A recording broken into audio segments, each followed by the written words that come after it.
It's going to be a very Ood episode because we will be reviewing Planet of the Ood. This is with the 10th Doctor, David Tennant, and we have Donna Noble again, with being played by Catherine Tate. But before we begin, we've always got to give you the warning. Sophie, let them know what's going to be happening. Spoilers! This is Sophie Aldred with the Legend of the Traveling TARDIS.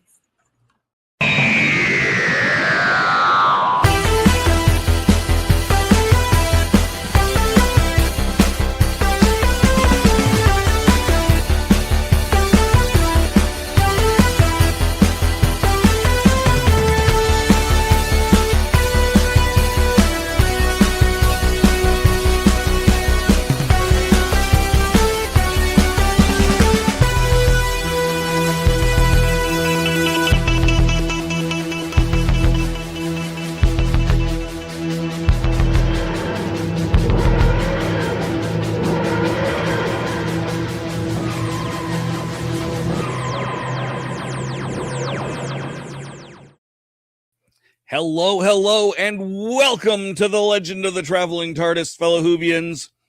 I'm your host, Paparazzo Dave Chapman. How y'all doing? It's our foodie episode. Totally about food, right? That's what we're doing tonight. Planet of the Food? No, sorry, I'm getting a message in the private chat. No, Ood, not food. Oh, we're doing the Planet of the Ood today, the David Tennant episode. I'm sorry, I always mix that up because they look like calamari. What can I say? We got a great episode for you. We are reviewing Planet of the Ood. Great David Tennant episode. We've had a ton of fun, so let's bring in our wonderful team, starting with our showrunner, our producer, our very own Christian Basil. Hey guys, welcome again to the Legend of the Traveling TARDIS. Yeah, in the background I was actually trying to pull up the banner because for some reason we didn't have the banner up, so there you go, Dave.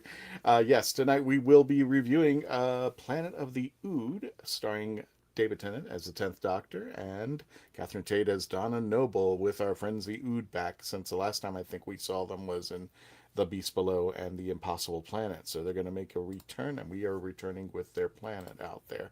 Plus, Dave, I want to give a big shout out and thank you for those of you who were watching, what is it, the 25th of August, this past weekend, the 21st and 22nd. We were at Epicverse Comic-Con, and we want to thank Willie and all the team out there, Richard, Irving, and everybody, and everyone at that group. They were very kind. They were very sweet. They assigned me one table, Dave, and then all of a sudden goes, "Do you need two tables?" And I'm like, that won't be a problem. I got what I needed. So, and we sold a lot of coffee. We have a new sponsor, and let me go ahead and bring her up. Unfortunately, you can't see her, but we'll be giving you more information. This was her first trial run. If you can see the cookies in the middle, that is Athena Finger. Now, for those of you who may not be familiar with Athena Finger, you probably known her grandfather, who is Bill Finger, who is the co-creator of Batman. And she is the daughter and heiress of the Batman whatever thingy there. And now she makes confectionery. She makes cookies. And I think she'll be making a lot more. And this was her opening day on our table at Epicverse Comic-Con. And it did phenomenally well. Practically almost sold out every cookie, and they're very delicious there.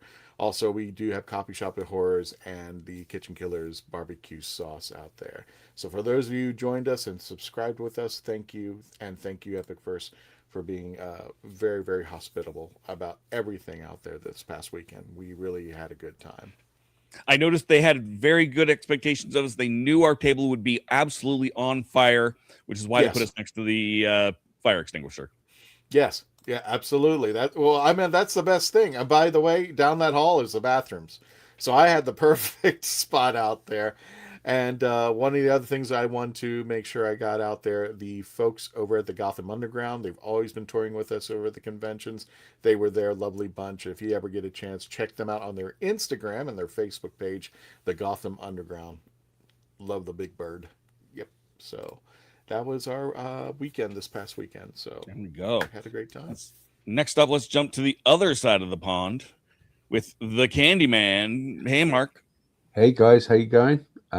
It's another beautiful night in the UK, and I'm looking forward to this episode because I think it touched on some nice subjects. Yes. Yeah.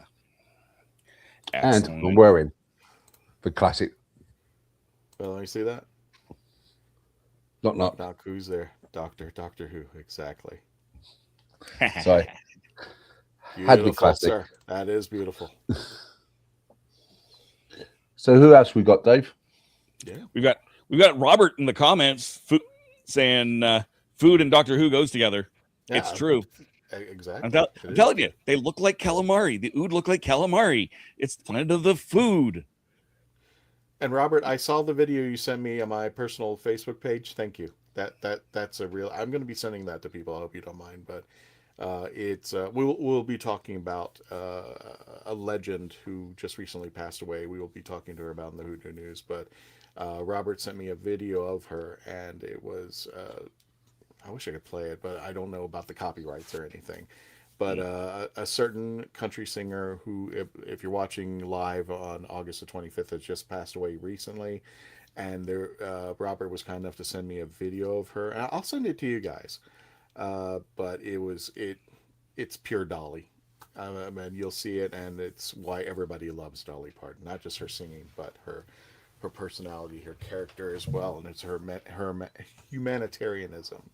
So I'll send you guys the video as soon as I get a chance. So thank you, Robert, for sending that. That did make my day, actually. And yeah, speaking of food and calamari, we've got Melanie. Wow. It's a Christian level of segue for this one. I'm rubbing off on Dave. Damn, that was some kind of segue. Not 2 out of 10 stars, I guess. Anyway, hi everybody. Can't wait to be talking about, Planet of the Ood. I always love being able to go back and, review episodes we never really had a chance to do before. And honestly, it's my favorite Doctor companion combo, Dr. Tennant and Donna. So yeah, let's go. For Dr. Donna. I like Dr. Donna. Dr. Donna. Dr. Donna. Awesome. Yeah, we're gonna have a great time. That's our team -1. So why don't we start up with the Who Knew News and bring in Gadget? Got it. Gadget, we see ya.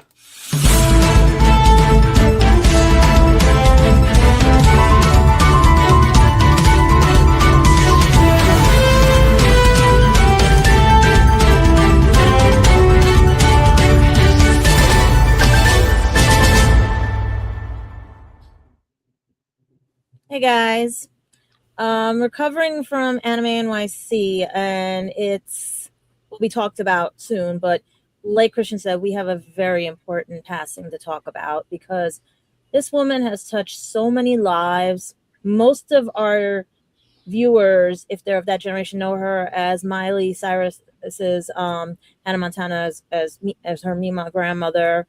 From Hannah Montana, the series. Most of us who grew up remember her from 9 to 5. And a lot of people remember her for her singing and philanthropy. That is our wonderful. And she was fighting Dolly Parton. It was too sad. It's breaking the hearts of everyone. One of my friends has broke down and cried because that was her mentor, her idol. And it's a lot to take in and stuff. And I mean, I started watching her with 9 to 5 and Steel Magnolias. And then when I found out that she originally had sung the Whitney Houston song that Whitney Houston had covered from The Bodyguard, and there was a lot of everything and stuff. She is well known, and was working on something that would make her legacy even last longer as an avatar. And she's going to keep the family's going to keep Dollywood open and everything. But right now I'm tongue tied because there's so much she has done in her journeys and everything. And you can't just have it all in one little segment. You would have to have a whole segment for her because she was the queen. She was everything. And right now the people are mourning because she had just been telling everybody she's fine, she's taking care of her health and everything, but you never know what's going to happen that next day and stuff. You know, her first debut was Hello, I'm Dolly and everything. And her last one was Rockstar. So, you know, haven't got another angel, you know, and stuff. But at least she'll live on for everybody. Anybody have any memories of her? Melanie, I know this is weirdly sided, but Melanie, did you ever go to Dixie Stampede when it was here in Orlando? Yes. It was good. It was amazing. It was absolutely amazing. I've never gotten a chance to go to Dollywood, but I did go to the Country Music Hall of Fame, and she's in Nashville, and she is rightfully all over there. Mm-hmm. Now, if I'm not mistaken, I thought when I was perusing her Facebook page to see what she had posted beforehand, did she build a museum? Yes. Yes. She's in the process of or is the museum done? They're making a legacy museum for her and everything. Oh, wow. All her stuff and everything. The Rock Hall of let's see, Dolly's Country Music Hall of Fame. I'm reading one of the comments right now. Yeah. It's sad. It's just too sad. Well, it goes from a museum to a memorial. That was just a really weird take. But yeah, she's building. I saw that and I was just like, wow. So this is she did a lot. She did a lot. Was the Imagination Library. That one. Yeah, I was just about to say it. Yeah. Sending books to free, mailing free, age appropriate, books to kids monthly under age 5. Yeah, it was. Yeah, she was a trailblazer for anybody because her dad couldn't read, and she saw the struggles he went through and everything. So she did not want anybody else to be like that. Yeah, I've seen her quite a few movies. 9 to 5. I don't know if I can say it on the show, but Best Little House in Texas. Mm-hmm. She's been in quite a few movies, but I know friends that were breaking down and crying when she passed, because she was a big deal for people throughout the generations. You know what? Candyman, how big is Dolly in the UK? How much? Yeah, she's very big, very country. I was watching an interview with her where she went to do a Dolly Parton impression, and she didn't win. They got this Dolly Parton, but didn't realise it was Dolly Parton, and she entered in as a Dolly Parton impressionist. And she got 3rd place or something like that. She got that. 3rd place or something like that. Yeah. She didn't win. And I thought, and she was just cracking up with laughing, like no one knew, like the judges didn't even realise that she was the real Dolly Parton. But yeah, she's very, very big over here. Like you said, Gadget 9 to 5 is a big song over here as well. So, and the movie, yeah. Yeah. So yeah. Like when she grabbed him and all the other, like her attitude, like she's a sweet person until someone pushes her, Yeah. And that's how she was. She was a firecracker in life and all. Yeah, like I said, I reckon she's probably internationally famed. Mm-hmm. Not Dave, just US. Is she big in Canada? Do people? I'm sure they know her, but is she big in Canada? Oh yeah, same as in the US as far as that goes. Okay. I'm seeing lots of posts about her from my own Canadian friends, just as much as the American friends. Our good friend Michelle. Michelle, one of our fellow panelists, Michelle Hamilton, she wrote into our private chat and just said, by the way, Dolly Parton's gone. And first thing I'm like, where did she go?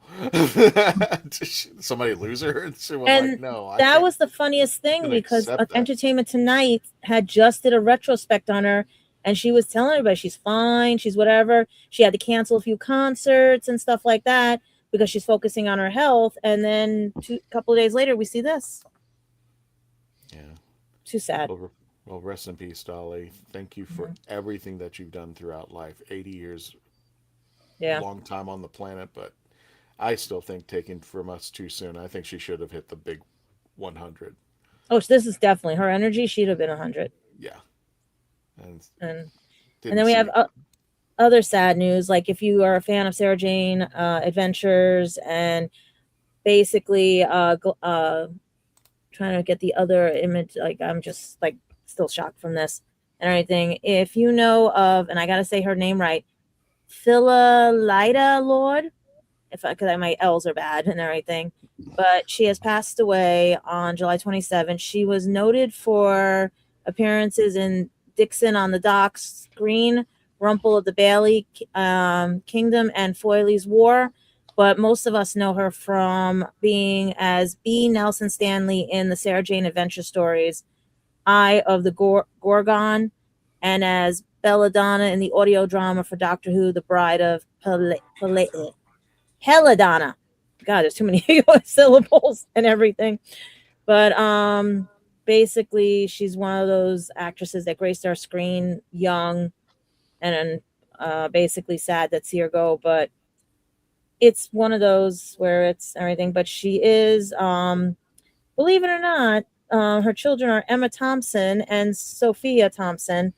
So all prayers go to them as everything. And very good lady. I loved her in Sarah Jane Adventure. She was funny as anything. And may she rest in peace with even Dolly. Let Dolly, let her wait there at the door for Dolly, But this breaks my heart more and everything because it's up there with Dolly. Nev Fountain, you guys know he's one of our favorites and everything. Nicola just lost her mom, and it's sad and everything and stuff. She announced that her mother Sheila had passed away at the age of 95, and it was a peaceful passing, as well as she's now returning to 38 years apart from her Brian, Nicola's father. They buried them side by side, and all they're asking is like prayers and well wishes and stuff. But everybody's at peace right now and stuff. But 95 is a good year. It's good. I give it. But the same thing. She should. The way I'm looking at her energy too, she should have been 100 as well. But you never know when your last days are here and stuff. But we all give our prayers and well wishes to Nev and Nicola right now this time. And I slightly forgot, we go back to Dolly just a little bit. Her production company produced Buffy the Vampire Slayer. That is very true. The movie and the TV show. Yeah. So thank you, Dolly, for giving me nightmares. Because we also have a tie-in now, if you want to tie it in this way, but I'll go backwards on the birthdays because that was the best tie-in right there, because our James Marston, who played Spike on Buffy the Vampire Slayer, as well as Angel, is celebrating his birthday, 64 years young. And I met him at New York Comic Con years before I was on the Traveling TARDIS. Really cool guy and stuff. He cracks you up all the time and everything. That's why I was so happy that he did pose with the TARDIS, because it was just too funny of the coincidence, like, and everything. But I was hoping to see him back as Spike, but due to the production and everything, let's see what happens. Maybe they'll get a second chance to try to bring it back. But happy birthday, and 64 years young, our own James Marston, who's also been in Torchwood as well. Where you see him. Sorry, Gadget. Hasn't James also been like Buffy, Smallville, Supernatural, Chance, Once More with a Feeling? He's been a lot. The Runaways.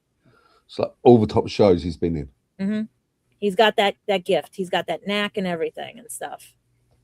And then we boldly go where no one has ever, but in the next generation, we have Jonathan Frakes, who turns, I still cannot believe this. I know we report on him every year, but this man does not age. He ages gracefully and stuff. And everyone knows his wife, Jeannie, from the soaps and everything with Laura and everything and stuff, all that. But everyone remembers him from Star Trek Next Generation, all the spinoffs and everything. And now his podcast. And it's just, I cannot believe he just ages gracefully. I mean, he's up there with Patrick Stewart. Like, they don't age. And everything. He's 80 now, right? Patrick? No. 74. 74, okay. 74. His wife is Jeannie Francis, who was on the soaps with Luke and Laura. And when Luke had, Anthony had passed away and everything. So that's like the connection I know them from and everything. But it was just that this guy does not age. No. He doesn't. And I think he has something coming up soon. I know, just like Candyman. We went from one vampire to another, right? But no, early work and everything he's done after Star Trek. Right now, he's basically just, I think, focused on the podcast that he created, I think, with Brent and that's mostly it we have from now that they're reviewing all the Star Trek. I'm looking to see if he has anything coming up, but there might be something because I don't know if it's aired already or not, but he was with Starfleet Academy and Stuart Fails to Save the Universe this year in 2026. So check those out and everything, as well as that. That's like the last thing of features, but mostly his podcasts. And check that out on all the channels. And then we have our lovely returning birthdays because we have the technically a quadruple threat, but we'll talk about that part of the quadruple later after. But we have Sophie, Sylvester, and Anthony celebrating their birthdays on August 20th. As you know, Anthony Ainsley had passed away on May 3rd, 2004, but he was our one of our original masters. And he also appeared in like The Keeper of the Taken, The Five Doctors, Assault, The Spider's Web, Land That Time Forgot. That was a good one. And also The Blood on Satan's Claw. Sorry. And also one more, the Dark Outside. So check those out for Anthony. And then with our two compadres here and everything, companion and doctor, Sylvester McCoy turned a lovely 83 years old, still cracking jokes, still making us all feel like kids again and everything. Still hitting people with spoons. Yes. Yeah. Without a doubt. Yes, he's still playing with Including his spoons. himself. Mm-hmm. But he last appeared at the games. He was doing the spoof for TARDIS and everything, and basically just gracing all our convention scenes as we go and stuff.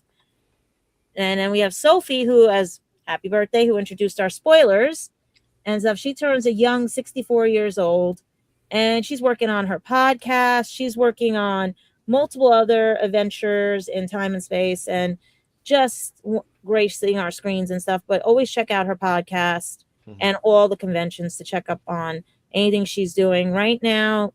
Let's see if she's got anything in the works, but Candyman might know more about that and stuff.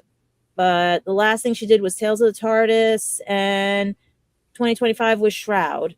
So basically just focusing on podcasts and our convention scenes and gracing us with her beauty. And that's it for the birthdays. But then we have something interesting. It seems that Billie Piper breaks her silence for us, and it turns out that I love the fact of this, if you get the Radio Times article and stuff, she wants everybody to chill out and be patient. I love that.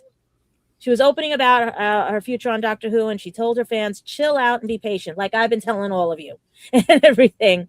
She goes that at the For Love and Fantasy Sci-Fi Convention in London, she carries that she is not the next Doctor, before clarifying that she is Rose Tyler in hiatus. She explained, sorry that it's a cryptic answer, but it's because I am not currently filming Doctor Who as the Doctor. I can't lie and say otherwise. So take it from Billie. Just chill out, people, and everything. So she's confirming she is not the next Doctor. She's just Tyler. In hiatus. Rose Tyler in hiatus. Okay. It's cryptic now, however you want to take it and everything. Because you know how people are. They run with a story and they hashtag other stories into it and everything from like a year ago and all that stuff. But This is actually what she said to fans, and I like that. Chill out. Okay? That's telling people like enough. Just enjoy everything, just whatever, and stuff like that. Because I'm hoping you guys enjoy this. Because I didn't see it on the main page of Funko's official page, but it is on their news sites on X and everybody else that we are definitely getting the lineup this August. And believe it or not, I Googled it and checked it. And the ones they did list for the 2026 lineup for our Funko Pops that we're getting are the 10th Doctor and the TARDIS, the 10th Doctor with the police call box style, the 11th Doctor, the 15th Doctor, and the 9th Doctor. And if you Google them, you actually get the item number in case anything. They say there are pre-orders. That's why I went to the website to check. I even checked the UK website, and they're not there yet. So I would still watch the X page for or Twitter, depending on what generation you are.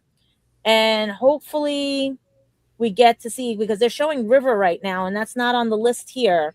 But I would just Google it, and it gives you the item number. Like the 10th Doctor with the TARDIS is item number 93113.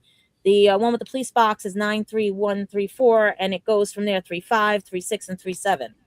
So I would keep those item numbers in like on a little piece of paper when you're ready to pre-order. But if you want to check their vault and compare it to what they had in their vault, you can. They're listing the vault right now, and it looks like they're pretty cool because I definitely want the 10th Doctor with the police box and style, like card style. It's like a chaser and everything. So let's see what happens. But check out Funko's webpage at funko.com. They do have UK page as well. But the craziest thing happened, and as you saw, Christian had his convention with Epic Verse, and thank you Verse for last week and everything. I was at Anime NYC, and I know a lot of you saw the news. It seemed the numbers are growing on the theft that was happening there. First, it was Pokemon cards and vendors that were sold for $96,000 because I was actually with Citadel when that call came in on their walkie-talkie because I'm friends with Citadel, the security team. And then a few minutes later, as we're breaking the news right now, they've upped it to $11,000 because there was a photographer who had their equipment stolen. Not only that, people I've talked to that know our channel and everything who were interested in our channel were telling me stories of other vendors being robbed, as well as their bags being pickpocketed, as well as many other things. And I have been going to this convention because I knew the owners. They were part of New York Comic Con, split from New York Comic Con, and Peter had it for a few years. He sold it. This was the new year with new owners, and I don't think it worked. I'm going to be honest with everything that I've never seen this much theft at a con that I've gone to. We've rarely heard things. They always, because they were checking our bags as we were leaving. And that was the craziest and everything. I've never had to have a cop check my bag when I was leaving. I actually thought it was funny you should say that because when we were at our convention, it was just like, I trusted Willie and the team over there to lock up everything and take care of things. And it was, we were just joking on the way out and just said, I have this blue tarp. And I'm just like, yeah, this blue tarp's going to protect me from somebody coming up in there and taking all my stuff. But I mean, that's just been the norm for conventions. We just throw, a piece of plastic on top of everything and hope for the best that they're locking up and nobody's going to screw with our stuff.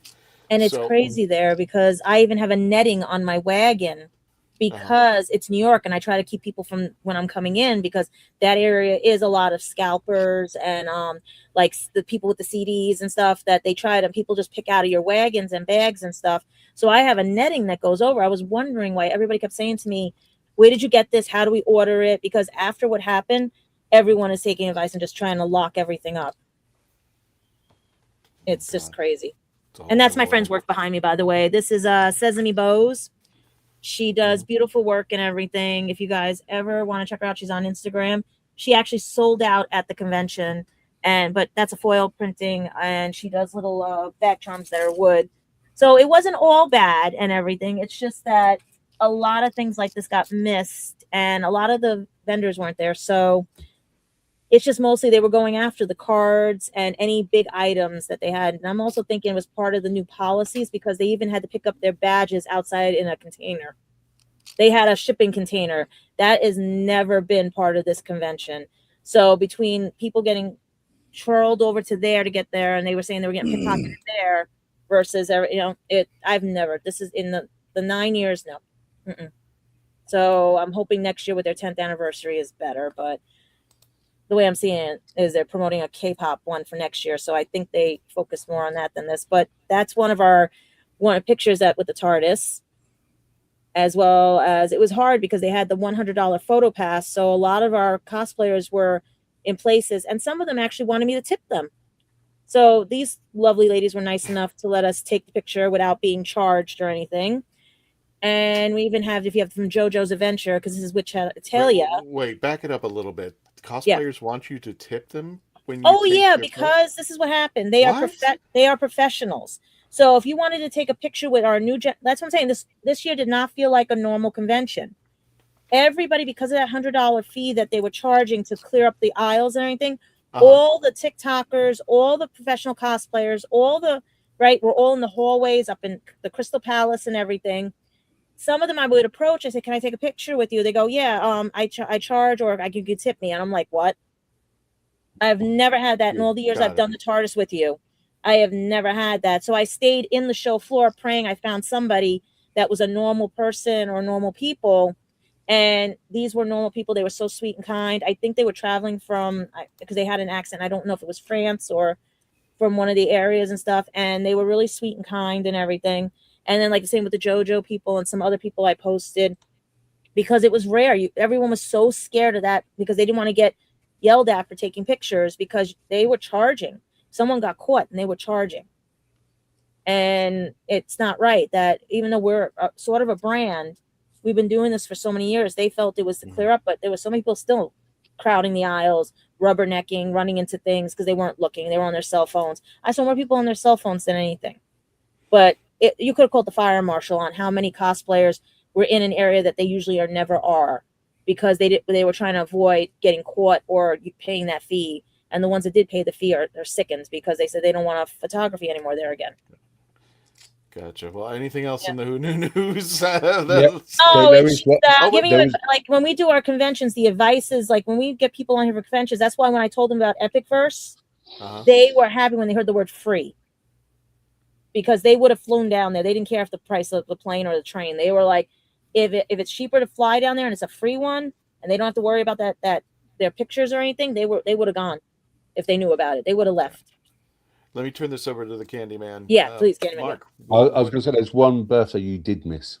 Well, I know, but I know we were stalling. We were stalling because no, we didn't. Yes, I was stalling because I wanted the temperament. I wanted to distract, deflect, and then throw it up there. I'm just going to go straight in. I know. Just go. Right. Okay. So someone shares the same birthday as Sophie and Sylvester McCoy and Anthony and yeah, everybody that we just mentioned. And that is our lovely, amazing host. I can't say much about him. He's my brother from the States. It is Christian. Happy birthday, my friend. Yep. Happy birthday, big brother. Thank you, guys. You're older, and okay, we're done. Moving on. Moving on. Yeah. Do share. That is a place to be stuck with. I'm stuck with Anthony. I'm stuck with Sylvester. I'm stuck with Sophie, and I'm stuck with James. And if we go to a convention, we get a big cake and put all of you on it because you'll be with them. We all have Funko Pops, and all I'm saying, Melanie, if they make a River Funko Pop, I'm gonna go broke. I'm gonna go completely broke. That's one of the 9. They didn't list it yet. They only listed so many because they don't have her number yet. But I think she might be number 40. I'm not sure. I'm going because broke. It's not on the site. A River Funko Pop, yeah, it's going to complete the setup here. So, alrighty. Well, Candyman want to talk about his friend because of Mrs. Campbell's convention? Is it Campbell, right? Or when we go through the conventions, I'll have Mark do that. All right, yeah. So let's go ahead and put and the Who Knew News. Let's go ahead and wrap it up.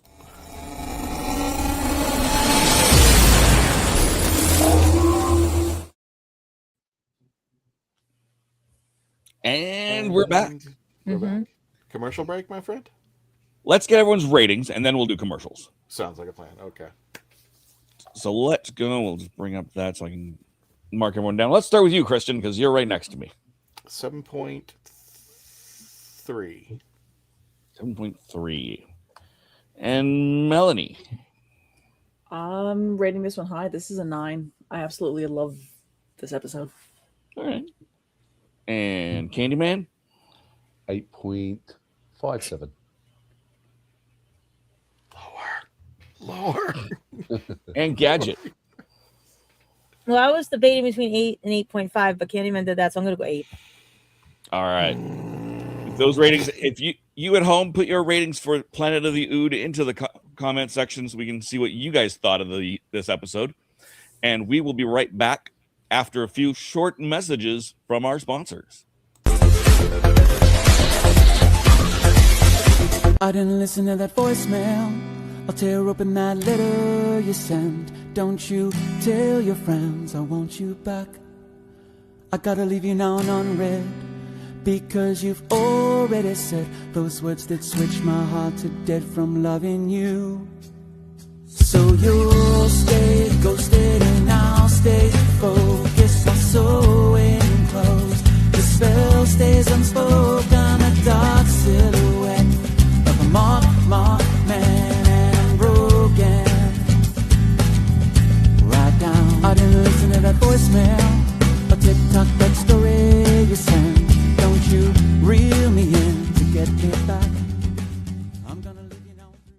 So what's your favorite Western? Is it this one or maybe one of these? Is it a revisionist Western, an anti-Western, or maybe it's an all-time classic? Whether your favorite Western is in black and white, vibrant Technicolor, a spaghetti Western, a neo-Western, a comedy, or maybe it's only really Western in spirit. Whatever it is, this is the podcast dedicated to determining the top 100 Westerns of all time. Every second Monday on YouTube, Spotify, and Apple Podcasts. It's Horses on Film.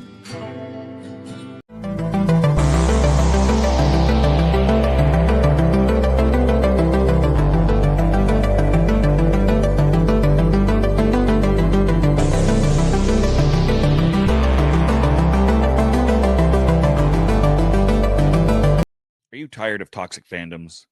Do you wish we could go back to being happy? So do we. We created the Happiness Patrol to get away from all of the toxicity in fandoms, in life, and so we decided we wanted to do a show about something that makes us happy. And in our second season, that's movies that make us happy.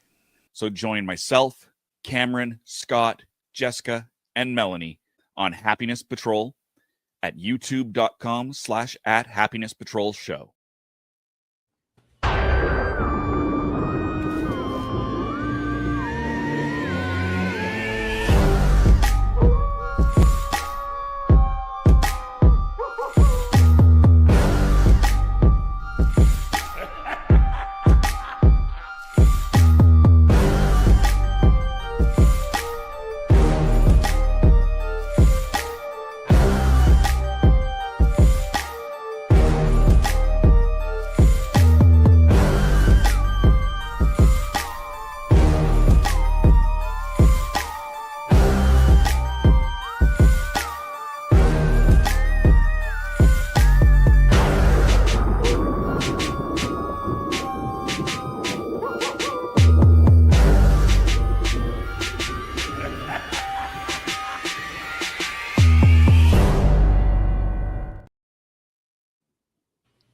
Hi, I'm Janet Fielding and I played Tegan Javanka in Doctor Who, and this is the legend of the Traveling TARDIS.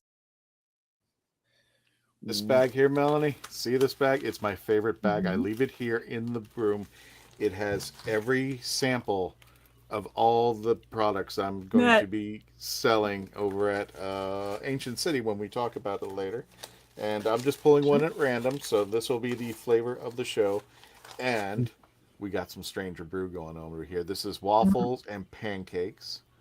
Why does not... Oh, I guess it's the shine. I got to figure out how to do that, but it's... Waffles and Stranger syrup. Brew. Waffles and syrup. So Sorry, what that did I nice say? baked Waffles. piece. You get a little bit of that mapley. It's very Exactly. sweet. Did we lose It Christian? I thought we lost Melanie. No, you're freezing. But I got a whole bag in here, and it sits in the bedroom, and yeah, it's all Stitch.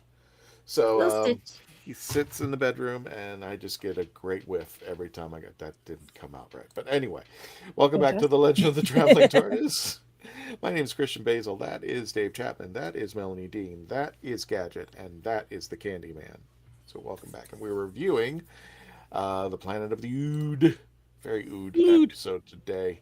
So I guess I go first because I was the smallest one. You were scale. and you are. Oh boy. Birthday boy's gonna get it first. As far as one good thing and one bad thing, one good thing, I believe it or not, as far as the episode's concerned, the music. The Song of Captivity and the Song of Freedom. I love the music. This was when Murray Gold was on all cylinders, and this was one of the episodes that I really like. I just love that song.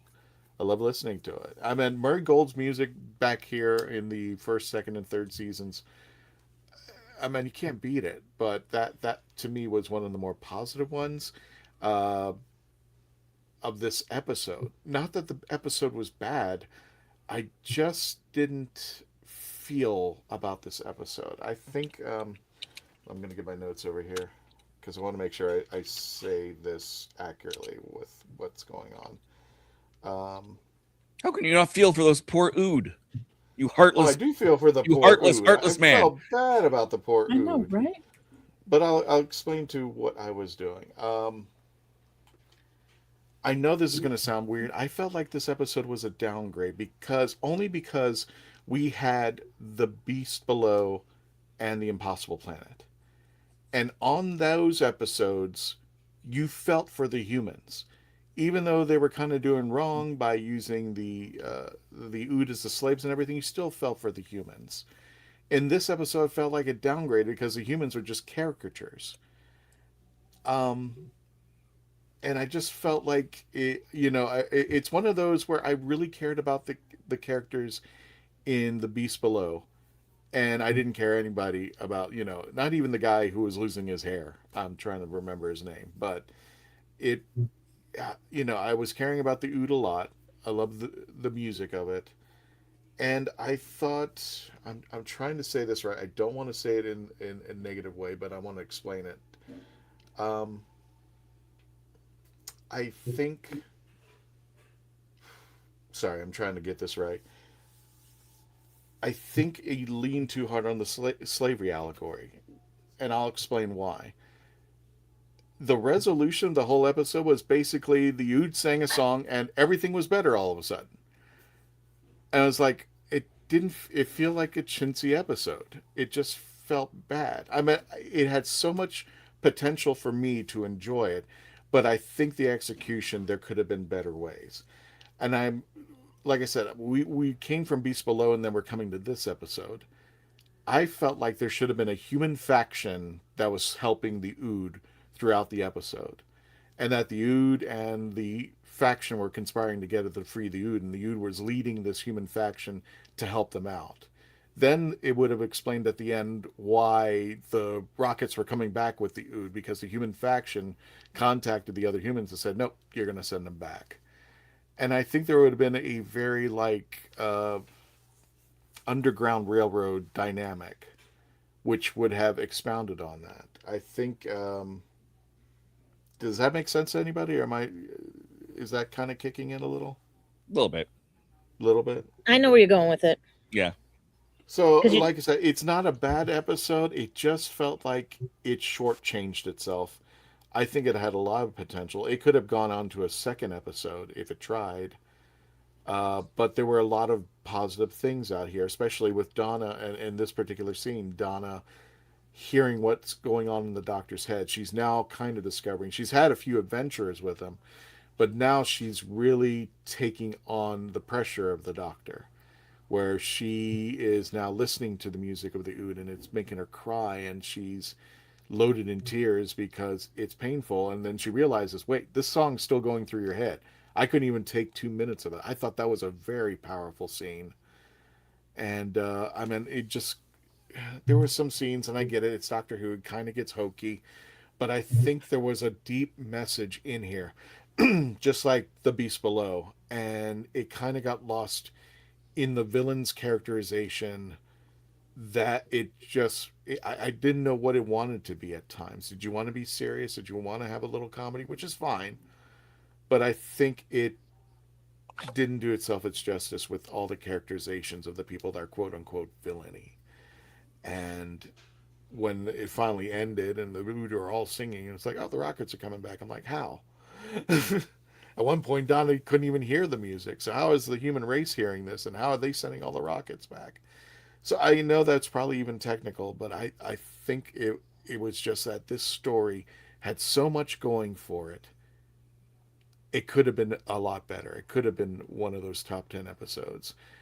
It's not an episode I would gateway anybody into as far as Doctor Who's concerned, but it's not a bad episode.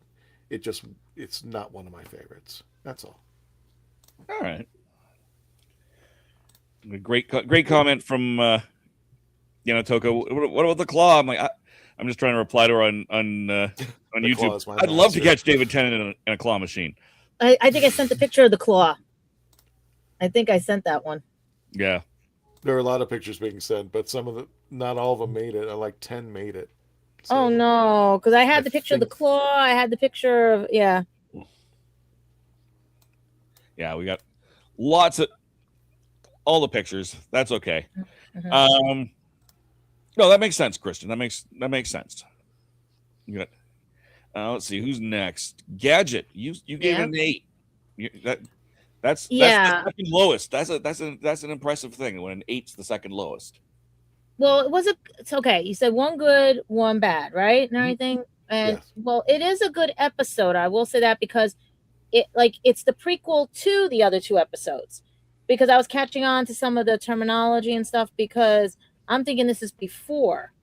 Because they already took those people into space and everything and stuff. So I'm thinking the good part about it is we're finding out that this is how that they became the indentured servants to basically the shipping companies and all the people around and stuff. And the bad thing is that I felt it went too slow because it could have been a little more pacier, especially when I could see they're holding back the comedy with and the seriousness with Donna and the Doctor, because this could have been a very serious, a very comedic one at the same time because of some of the parts of the episode.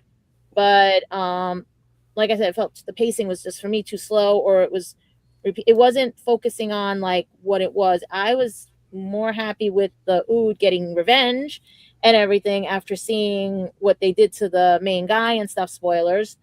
But it is heartbreaking when certain people view others as different classifications or higher or lower than them because either they don't know the history or they feel that we can command anything based on what we perceive, and they turn the tables on the same way, but it was different in the other one. So like I consider this more like the prequel because back then with Rose, he didn't know about this. Now he knows about it. Now he's thinking, wait, this is what happened. This matches. Especially when you see the stuff on the garbage cans and all the other stuff that matches to that as well. Yeah. Mm-hmm.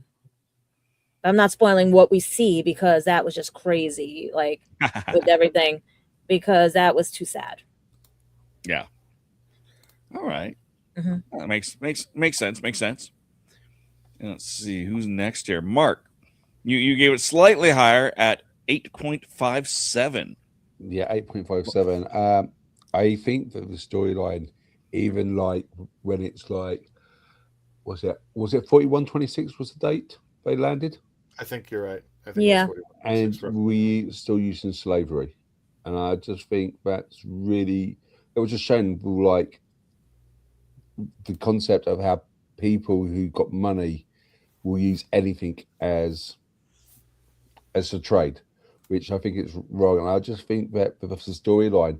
And I think you're right, Christian. They should have done like a bit of more of a backstory on the people's friends of Ood, which was a little bit thing. But unlike what you were saying about the humans being caricatures, I think that was the whole purpose of this episode, that we didn't care about the humans and we didn't care about middle management. And we was basically rooting for the Ood to win, basically, because they're being oppressed, which is very, very much a British thing. We're always rooting for the underdog to win. So on that whole of it, I think it was a really good episode. I loved what they did. Bad bits, some of the special effects a bit dated. It was supposed to be snowing, but I can never see their breath. I don't know why. It was snowing everywhere when we were outside, but when I was talking, there was no cold breath. Good point. That's probably the bad thing. And on the whole, I think it was a very, very good episode. I think it's a recommended one. Does it stand up to the rest of the season? No, there are better episodes. But on a whole, as a single episode, it's a solid 8.57. Which is not a solid number. I never do solid numbers. I know. This was a more solid number than Candyman usually gives. Let's be honest. It went down to 2 decimal places. That's pretty solid for me. He's always had the repeat 8.77777. He's always having that. So yeah, it's refreshing. Yeah. And then at a 9, nearly perfect. Melanie, what worked? What didn't work? What kept us from being a 10 for you? Okay, so no, I mean, respectfully, the graphics, they never gonna ever age well in Doctor Who. So I'm not gonna say that they did not work for me or rewatching again. That didn't bring it down. I actually kind of enjoy when they actually aren't in England. They're not on Earth. They're on a different planet. I absolutely adore when Doctor Who does that. I liked that quite a few times. They showed exteriors, but in using CG to show off that they were on a completely different planet. Be it when they first get out there and they see the snowscape, they see the rocket ship. They do a lot of establishing exteriors, like even when was it Halpen is walking to the building for the very first time, people who are in the that's a Ferrari, you've got a box, that spaceship. I absolutely adore whenever we get an episode that's the 10th Doctor and Donna, and them kind of just poking at each other and learning. And I really like the chemistry between these two and how the characters kind of investigate and push each other to think of the right questions to keep going. Another big thing that really ranks this one up is I like that they really showcase that one of Donna's core fundamentals is her fierce sense of compassion, and that yes, she is this pushy, big energy. Just Donna can be abrasive. Donna can be but she also is honestly one of the most compassionate characters that can balance that abrasiveness out, where there's a kindness to her, where if she has to course correct on something, like in the beginning, like in this photo, how he goes, it's a him, not an it. She's like, okay, him, but that doesn't change her compassion it doesn't minimize it. Because even then, there's just the little parts of like her stroking the head after the red eye light had happened and kind of gave them the spook, and that he was dead. You could still see the compassion of, okay, and do we bury him? What do we do? And that was just from the get-go in the beginning.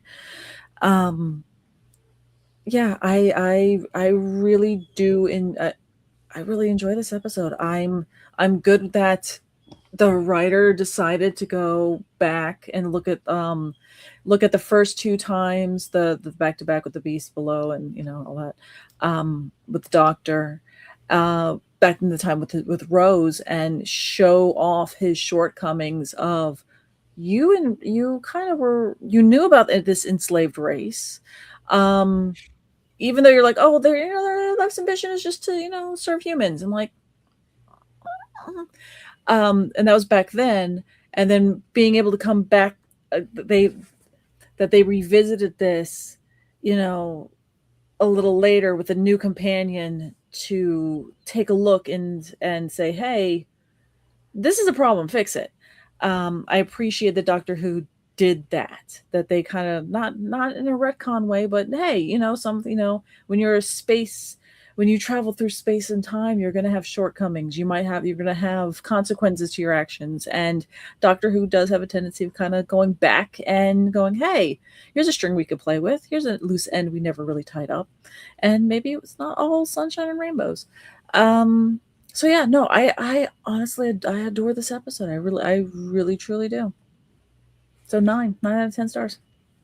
I was going to say, Melanie, I'm going to bring up the that picture again. And you see it throughout the last 2 episodes as well, especially in the Fires of Pompeii, where she comes out. She is a big ball of energy, but it's not contained, and he has to be the one that kind of like, no, he's kind of, I don't want to say the reality, I guess, for a better term, but trying to steer her like she was over there and the he thing, and They just temper like, one another.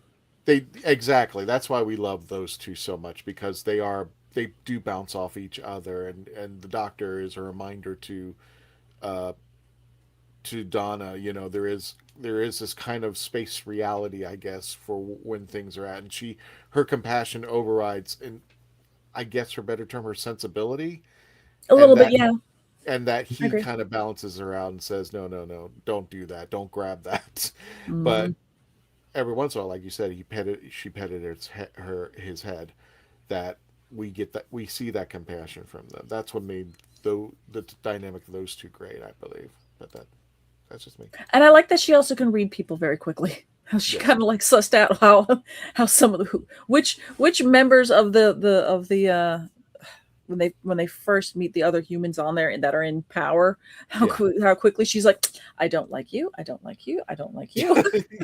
She just like this side eye, like, yeah. I always thought she was a little bit empathetic, like she has empathy and all, like, because she, from day one, she even with him, like, oi and everything, like, Well, she's always good at looking out for the little guy. Mm-hmm. When she's walking into the room, she's looking for the guy, who's maybe serving the tables, and he's not having a good day, and she'll go walking to him first. In my opinion, she avoids like the guys over here, and and I think it was the scene where she even scolded the guy, saying like, they have to be nice because their brains are in their hand, dipped. Yep. Yeah. So that kind of dynamic, I think, is really good with her. Yeah, like I said, Don Labour always supports the underdog. Yep. And I think that is a classic British trait, that we like the underdogs. And so if we see someone who's trying to lord it up over someone else, we will try to take them down a peg or two. And I think Donna captures that quite thing while looking out for herself. I do find Donna does have a good black and white moral standard. And sometimes the Doctor basically sort of crumbles that black and white standard with Donna, especially when, like you said early on, Christian, when she's hearing music, she wants to hear it, she wants to know what it sounds like. Right. But as soon as she hears it, it's like, oh, take it away from me, I can't handle it. And once he does, it goes, you can still hear it. And like the reality sets in that life out in space is not black and white. There are some grey bits, and I think that's why I think the Donna and the Doctor work so well, because it's like different. Like when we look at Rose is more like she's entertaining by this. This is all exciting. This is all like new, like trying to do that. Martha was more like bit of like strategic. It was like a bit about health, but Donna's like is trying to create this dynamic between like, okay, this is what my views are, this is what the Doctor's views are. I think you might be wrong. Come on, like in the fires on Pompeii, when she would basically take the moral standard, you need to save at least someone. And the Doctor was going, no, and we're like, and then in the end, the Doctor could be, and I think that's where her moral standpoint, even though it's black and white sometimes, can push the Doctor to do the right thing, even though the Doctor will try to break down that black and whiteness. Does that make sense? Yeah. She challenges him. Yeah, but I think he also challenged her as well. Definitely. So I think it's like both ways. I mean, at some point, Donna, after she heard the song, was after everything that she knew, she didn't know the concept of the universe, and he's seen galaxies come and go. He's seen genocide of races and stuff, and he has the burden of all that. Where she being just being human, she can't understand that. She knows the concept of compassion, and it drives her for whatever she's doing. But the Doctor kind of goes, there's certain times when you need to cut that out. And so I want to ask Christian about one thing. When she heard the song, if she's that empathetic, it could have overloaded her system because she's feeling their pain. Yeah. And that's the sad part, because when I heard them say, "Oh, it's Doctor and Donna," I went, spoilers and everything, because she'll be knowing the doctor's pain eventually and stuff. Well, spoilers, yeah. She becomes him. And I wonder if by him doing that triggered that and started, because she starts to mellow out after this episode, and it was just a sad one, Yeah, well, the dynamic that I like about these two is that Donna does kind of razz the doctor a lot, but at some point she knows when to cut it. She knows when he goes full on Time Lord Victorious, she steps back and goes like, okay, he needs to do his thing. And the development of those two characters, you get to see where Donna starts appreciating the doctor even more as far as his world. She's beginning to accept what's going on, and the doctor is influencing her to go, there's more than just, not to say there's more than the compassion of what you got. You've got to look at the bigger picture, which he does all the time. Mm-hmm. It was interesting that they almost switched roles from the Fires of Pompeii. In this one, it was very much the doctor. Donna wanted to go home at one point, right? She's like, I can't handle this. I'm done. I can't do this. Right. And the doctor's like, no, we got to do this. Mm-hmm. Which is the opposite of Fires of Pompeii, where the doctor's like, I can't do anything. I'm not going to do anything about this. And she's like, no, we have to do something about this. So it's really interesting that they reversed those roles in this one. That's true. It's one of the things I really like Donna more in this episode than I usually do, because I'm not a big Donna fan. I'm really not. She just gets on my nerves, and I fully understand that is the point of her character. She is meant to be a somewhat grating character. Mm-hmm. And I acknowledge and I respect that. I don't hate on her at all, but I don't love her normally. Whereas in this one, she seemed so much more, full stop. Like you could see her, like I just said, getting overloaded. Well, since you're doing your review, let's go for it, sir. Yeah, there we go. You're here. Yeah. You're in the room. Let's do it. I'm in the room. Let's do the thing. Yeah, like she got overloaded. She wanted to leave, but once the doctor said, no, we have to stay. She's like, okay. And she recognizes the injustice, and to put it nicely, injustice in this situation. She recognizes that this isn't, one-sided capitalism, minimum wage workers being kept in poverty. This is straight up slavery. She recognizes that and knows that this needs to be dealt with, but it's so hard for her to do that. And I really appreciated that about this episode. And like you, Christian, I liked that the humans were almost irredeemable, because there's so many humans that aren't. These are people that would do this. There are people in the world right now, in the real world, who would 100% act this way and do as much as they're able to. But I'm glad that they kind of got their comeuppance and everything in this.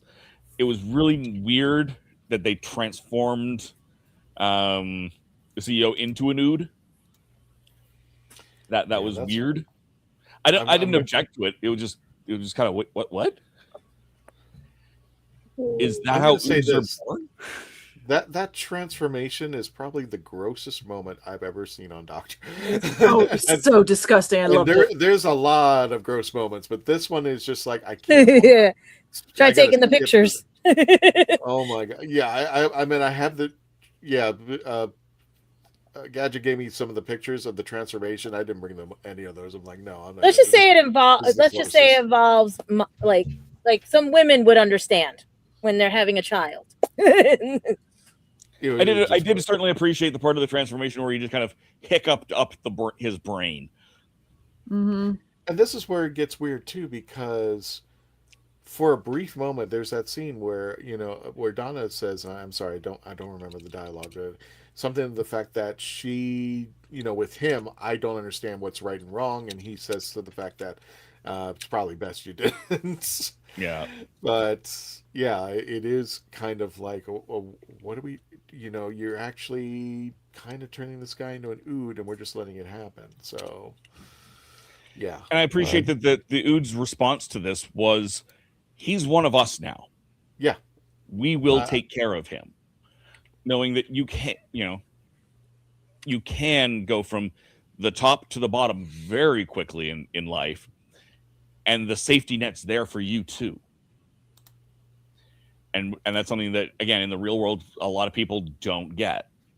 I think this was one of the more social justice-y episodes that we've gotten of Doctor Who. It was not as in your face as some of them, which I like, but it was. There's no sugarcoating that this is about slavery, that this is about capitalism exploiting workers. Mm-hmm. It's just not. It was a really interesting episode. For the record, I gave it I came into this giving it an 8. I think I'm actually going to give it an 8.5. Woohoo! Because I really did enjoy it. It was a compelling episode. Could they have gone to a 2-parter? Maybe. I'm not sure that it would have improved it or gotten bogged down if they had gone to 2 episodes. Did it wrap up a little bit quickly? Certainly. It's not a perfect episode by any stretch, but it is a really good episode. I watched mine on my computer, so the effects held up in lower res. In lower definition, the effects look fine, better than average, in fact. If I was watching this on a high def big screen TV, maybe it would have looked a little worse.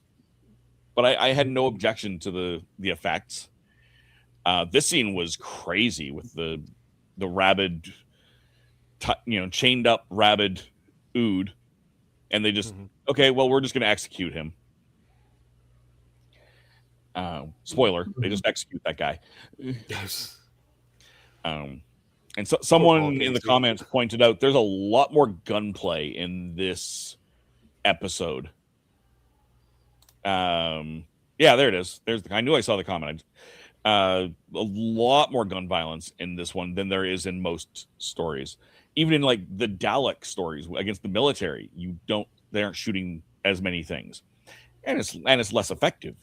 This is killing living beings. There's no sugarcoating it in this one. There's no armor.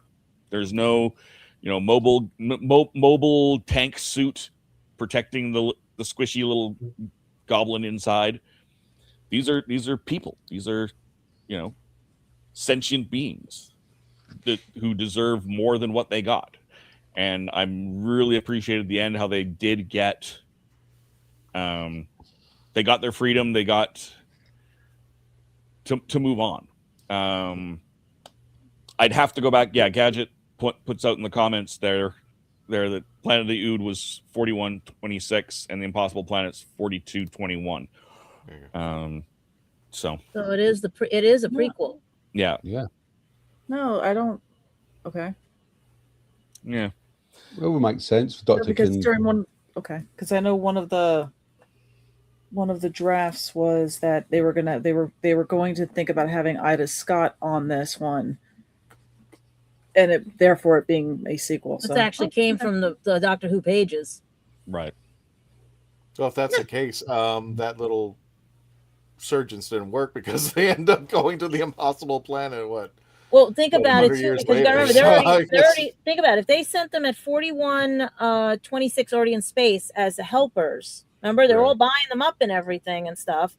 So they're in space. Remember, it's time. It's black holes. It's whatever. We don't know what time. You know what I mean and stuff. And the Doctor never is in a fixed point. I always say the Doctor's out of order from what we're watching. Mm-hmm. and everything. So it makes sense, because if I was like watching, I was like, wait, I've seen these symbols before. I've seen this. I've seen that. Wait, the red eyes. And I'm like, wait, when did the red eyes start on the ship? And I'm like, was it the devil? Was it not the devil? Or was it, did it transfer back? We don't know, because when did the red eyes start? You know, if you look at that, they had red eyes on Impossible Planet and stuff. So we don't really know. Was it from there, or was it from this? I always thought that was a natural thing with the Ood as they kept growing it. That was a thing with the Ood when they would get angry, or if it was kind of like Red Alert, for a better term. Something bad. But they did forget what they did. Remember when she was on the lunch line and when it was Rose, and when that happened, the Ood said this or this, and it's like they don't remember when they go red. Right, but remember that was the influence of the devil. So, but then in this one, how do you explain them going red? I'm saying this was a natural occurrence. When something is wrong with the Ood, this is their way of saying it, because when the creature tried to attack Donna, he went red for a few moments and then he died. So I think this is just, for me, I don't know. I have never seen an explanation to this, but I always assume that, especially when we go into the future a little bit at the end of his run, when we see the Ood again, they go red and they're in control of themselves. So I always thought that this was a natural instinct on them to say, yeah, this is the bat signal.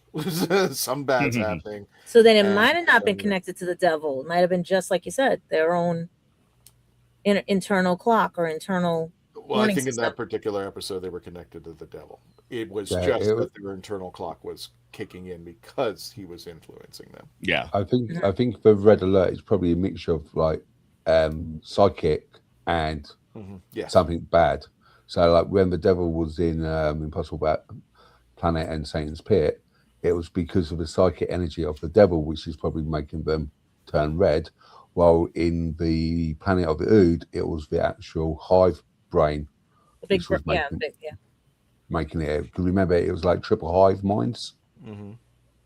So you got the big brain, their brain, and the brain in the hand, and so it's probably more of a psychic field. Because remember, the guy lowered the psychic field or the barrier down. Yeah. So anytime a psychic thing happens, I think that's when we go Red Alert. That makes sense. Then the devil makes sense, and the end of time makes sense. Yeah, because it's through a psychic web. Because remember, I don't want to get into that episode yet, but man, like something happened with the Ood that they were speeding up things. So already they were being influenced again by something psychic. Yeah. So we got a few more comments that we've been stacking up here from the audience and some ratings and stuff. Yep. Dan Hollyfield says, I give it a 5, was almost perfect. So he's up there with you, Melanie. Get it. Raj says it's almost a human who turned into an Ood in the end, and it truly deserved it. Yep. Agreed. Oh, I think everybody agrees on this panel. Yeah. Isn't the planet taken back by the Ood toward the end of David's run? Yes. Yeah. Because there's an episode that we're not going to talk about because there's a spoiler thing.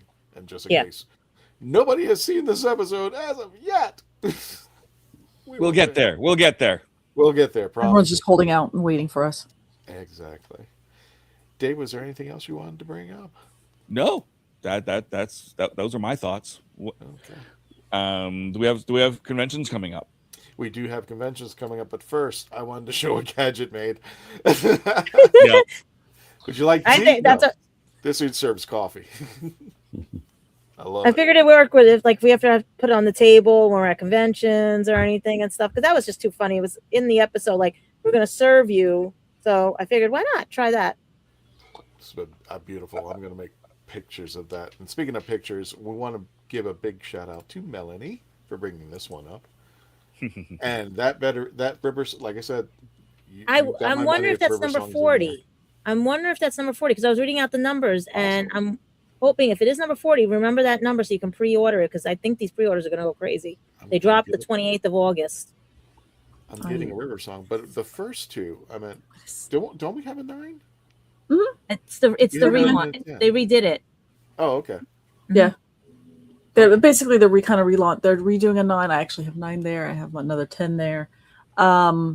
The one that I'm absolutely getting shooty. That one, I need my 15th Doctor. Mel, out of Yeah. the 10th Doctors, which one do you like? Because I like the one where he's coming out of the TARDIS.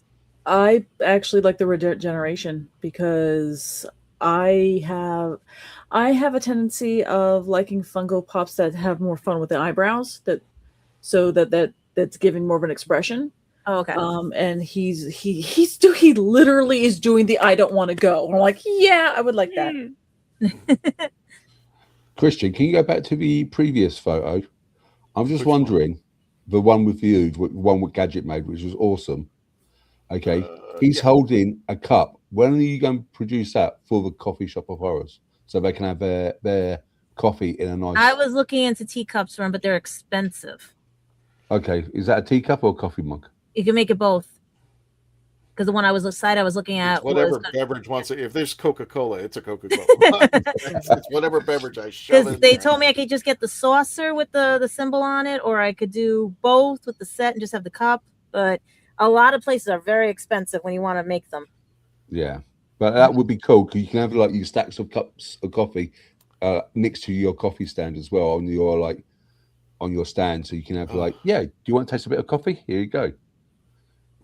And they get to take a mug home It's too. not- I'm just to say this. I'm not saying this out of spite or anything. I'm just letting people know that when it comes to the coffee, everybody's going, "Can we get a sample?" I said, "I'm not Coffee Shop of Horrors," and I actually, Melanie, I talked to the people of Coffee Shop of Horrors. They said, "You don't want any of that nonsense." It's Yeah. like because right now, and I can just privy to this, they're not going to go to MegaCon because at least for right now, Melanie, they said that it was just a pain in the butt. They did make money over hand over fist, but everything that led up to that moment was not worth it. They said that they would need an entire week to recover from what they had to do, and it Well, was it's because they would always last sell minute. out. Yeah, and Yeah. they were always up at like 3 a.m. making all the coffee, putting it all together. Then they have to ship it out. Then they have to get there. Then they have to put up the booth, and it said it's not really worth it at this moment. So Well, I almost had you a second coffee company and everything because they were very interested, but I don't know how you would take to animate coffee. tastes not turning Japanese. No, the covers Anyway. you might like the covers. All right. Well, Yeah. speaking of which, conventions, Mark, you're going to start me off with this one because I have no idea what's going on. Whoa, that's cool. Okay, so this is Invasion Culture. We do it every year. The idea of it is basically they convert the whole town into like a Comic Con, but if you take photographs or if you do anything like that, it's all about donations. It's to raise charity. It's to raise money for 2 local hospice. Oh, you did tell me about this. Okay, I do know this. Yeah, and we had Clemso on here, and if you watch the episode, you'll see a little bit of the trailers. Clemso is going to be back this year as well with a couple of other people. I think that is. Just going to double check it. 2 seconds, because he's another Doctor Who star as well, going to be there, and also a Star Wars star. Just getting the names up. So we've got Clemso, and we've got Ross Mullen, Hey, which is Game of Thrones Game of and Thrones White Walker. He was The Silence Silence. There you go. and the Teller. And for the Star Wars fans, we've got Ross Sandbridge, who was Smoke. Oh, okay, cool. That's I not know bad. this name. So, yep, I will be there in cosplay as well, hopefully with Doctor Who. So, if you are around in Essex, Colchester, 5th of September, which is 2 weeks away, come down, enjoy the event. And it's not just like Doctor Who, there's every single fandom you can think of. There's Disney princesses in one corner, Star Wars, cars from movies, Transformers, Jurassic Park, Game of Thrones, Doctor Who. I think they did a bit of a Gremlins show one year. So there's loads of things. And you go out, you do your shopping, and our Masters of the Universe as well. Cheers, Tom. And so it's literally there. So if you do take photographs with people, we would ask to donate charity, put money in the charity to take photographs. So it's just raising money for the local 2 hospice. That's So make sure when you come out over there, just have a little spare change for the folks who definitely need it this time of year. But you know what I'm saying. Definitely need it out there. So we're getting close to the holidays. I mean, this weekend, Halloween Horror Nights is already starting over at Universal Studios, and I think, if I'm not mistaken, Disney's Yep. The Magic Kingdom is already kicking up with Mickey. So I Mm-hmm. already started Halloween July 5th. That was my deal. So and in the UK, the schools go back roughly that week as well. there you go. And speaking of which, we are going to go back to St. Augustine, Florida for Ancient City Con. I'm sorry, I'm just trying to drop that banner so we can see it better. Seriously, go away. It's not going away. Are you serious? There we go. Not me. Well, no, I didn't say. I'm just saying. So, my hands are off. but you're going to see myself, you're going to see Melanie, you're going to see the TARDIS, and you're going to see the Daleks of Florida. All of them are going to be there on that weekend, September 25th through the 27th, at the World Golf Village Renaissance Resort. If you've never been to St. Augustine, put in a few more days on your vacation. You definitely want to check out downtown and everything and the historical landmarks that you'll see over there. The Pirates Museum, the name of the fort that's just eluding me at this moment for Castillo. the Castillo, San Marco. Thank you. You're welcome. My brain's not. Told you. All the bread and breakfasts. You got to see St. George Melanie. I love the hippo. I love the hippo. Oh, the naturally made the ice popsicles. pops. Yes. But there is so much stuff going on. See, I'm a Kilwins person. Give me the ice creams. Oh, I got you. Nothing wrong with it. Mark, talk to us about this one. Right. This is Gallifrey Gathering. It's a new Doctor Who convention. I think it's at what house is it? I've forgotten now. It's in Telford, I think. This is basically one of our former panelists who used to be on our show called Jessamine, who's recently just got married. Her and her husband are now running the very first Doctor Who gathering, which is going to be in England. I can't see that address. I'll see if I can blow it up a little bit. The 100 House. The 100 House. I also had it on small here, which is in Shropshire. The postcode's on there. You can get tickets from at parallelworldevents.com. There'll be guest panels, autographs, photo opportunity, and merchandise. But it is limited to only 150 tickets. So if you want to go, be booked. It's going to be a small event, which may be good, but it's going to be quite good just to get to see Joe Martin, Sylvester McCoy, Katie Manning. But Katie Manning's lovely. Sylvester McCoy's amazing.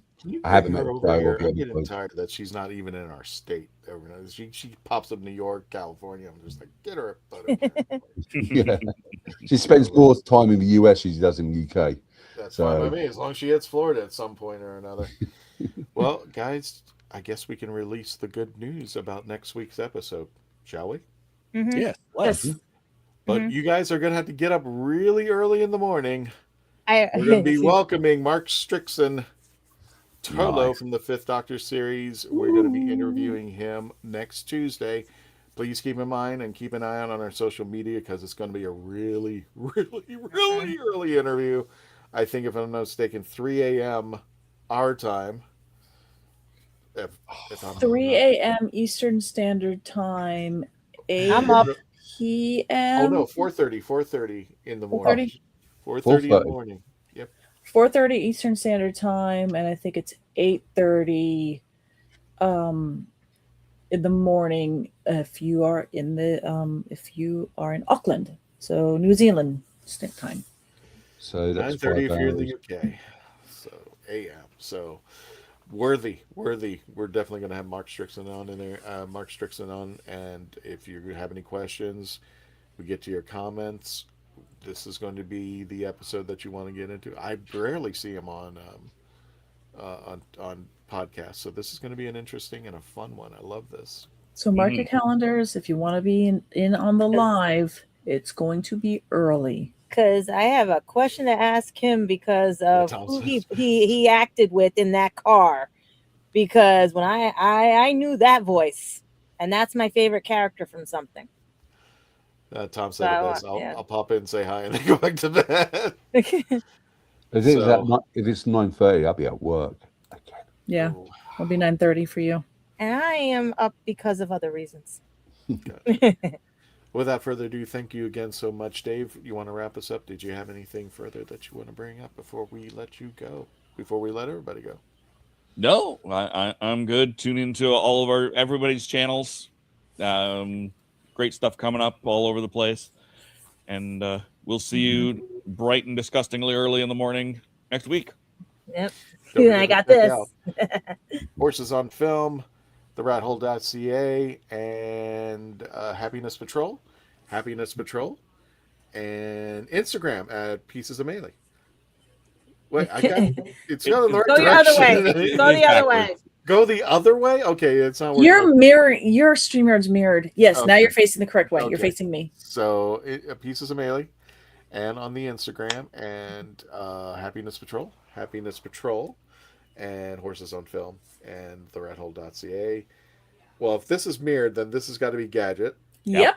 Yep. Gadget vlogs, Gadget, Pendragon After Dark. Show the books, lady. Show the And books. those are the books on Lulu.com. Remember, pick them up and everything and stuff. Also, Gadget Pendragon After Dark, Gadget Pendragon, or Gadget Vlogs, however you want to put it, because we're fixing that channel. And I will be at New York Comic Con and everything. So, Yay. guys, yep, it's basically, but I think they screwed up on the badges because a lot of people saw it and said VIP and 4-Day have the same picture. So, let's see how this one goes. And everything, but otherwise, take it to Candyman and see where he's going to be at. Yes, sir. There we go, Candyman. I'm at my Cyborg T100_cosplay where I post all my cosplays stuff on it, and you can catch me at Invasion Culture Stay in 2 weeks' time. Everybody gets some good use and hugs around applause. Thank you for joining us this week. Next week will be Mark Strickson. Just keep an eye out on your social media to know exactly what times that he will be on, but I can tell you right now, for the most part, it's going to be early in the morning. Thank you so much for joining us. Don't forget Coffee Shop of Horrors. We will be over... Oh, by the way, one more convention. We will be announcing it. I can safely say it. Makers Fair in November with the Daleks of Florida. We can announce that now, and just keep an eye out again on our social media for more information. Thank you for joining us. Really appreciate that. Don't forget to say goodnight. He's on this side, right? Yes. Got it. You got it. So why am I backwards? Everybody, you're right. Melody's right. Okay. Your setting in StreamYard, you've clicked mirror. You have to Oh, unclick fine. mirror. Fine. Yeah, but then Without then further ado, go ahead. Then the Traveling TARDIS logo will be backwards. Yes, that's fine. That's fine. As long as I'm right. Anyway, thank you for joining us, everybody. Say goodnight to Simon on the way out the door, and don't forget, until the next adventure, Tony, take us out.